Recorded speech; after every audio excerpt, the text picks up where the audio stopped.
वह भी एक दौर हुआ करता था जब किसी भी नवजात शिशु का पहला परिचय माँ के सलोने मुखड़े के बाद बस शहर बनारस से गढ़कर आए काठ के रंगीले झुंझुने से ही हुआ करता था। फिर आया जमाना प्लास्टिक का। बदलते दौर के साथ लोगों की चाहत बदली और लकड़ी के खिलवाड़ चलन से बाहर होने लगे। खिलौनों में जान फूंकने वाले बनारसी काठ कलाकारों की हुनरमंदी पर ग्रहण लग गया। गनीमत यह रही कि इन कारीगरों ने हिम्मत नहीं हारी और वक्त की नब्ज को पहचानते हुए अपनी इन्हीं रचनाओं को सजावटी आइटमों की शक्ल में ढालकर बाजार में अपने पैर टिकाए रखा, या यूं कहें कि पतझड़ के मौसम में भी उम्मीद की हरी कोपलों को जिलाए रखा। यही वजह है कि तमाम दुश्वारियों के बाद भी लकड़ी के खिलौनों के गढ़ के रूप में मशहूर बनारस के कश्मीरीगंज व किरहिया जैसे मोहल्लों के कारखानों में छुलनी व खराद की खटर पटर जारी है। कोई 200 परिवार इस पुश्तैनी कला को अपने पसीने से सींच कर जिलाए हुए हैं। इस कड़वे सच के बाद भी कि मुफलिसी के रूप में यह वक्त उनकी जिंदगी पर भारी है।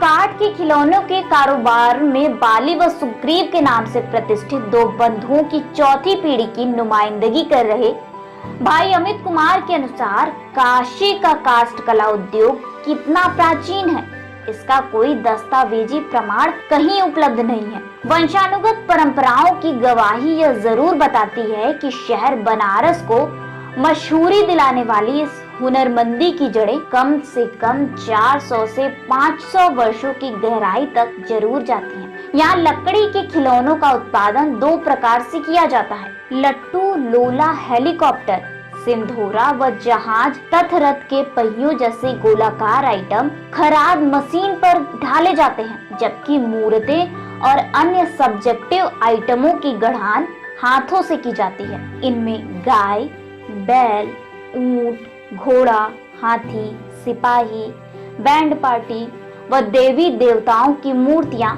बेहद लोकप्रिय हैं।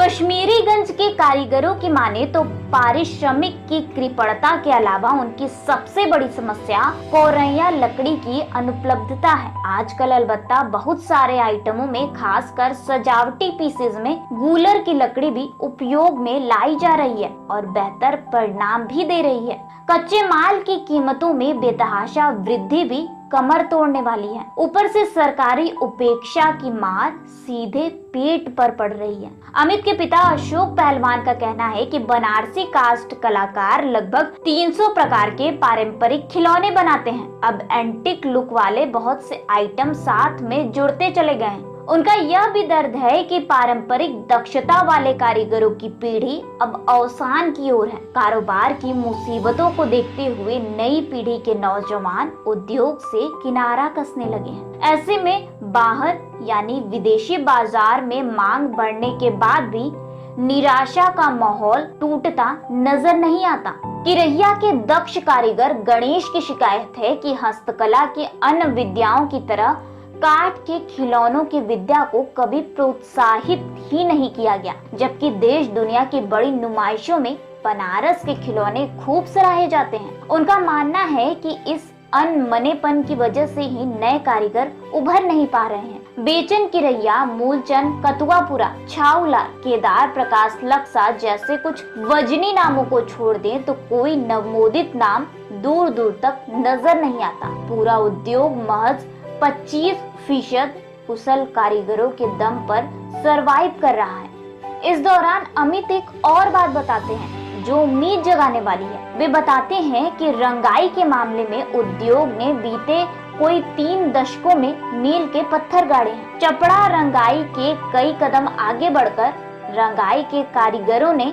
एंटिक श्रेणी के खिलौनों की सिंथेटिक रंगाई का जो चलन शुरू किया है उसने बाजार में धूम मचा रखी है। रंग अब कहीं शोक व चटक अंदाज में लोगों को आकर्षित कर रहे हैं। अशोक पहलवान का मानना है कि विपरीत परिस्थितियों के बाद भी बनारस के काष्ठ कलाकारों ने एक पारंपरिक हुनर को सहेज रखा है। जरूरत है उनकी जीवटता को सराहने और पूरे प्रोत्साहन के साथ उनके कौशल को निखारने की। कोरी घोषणाओं से अलग कल्याणकारी योजनाओं को जमीन पर उतारने की।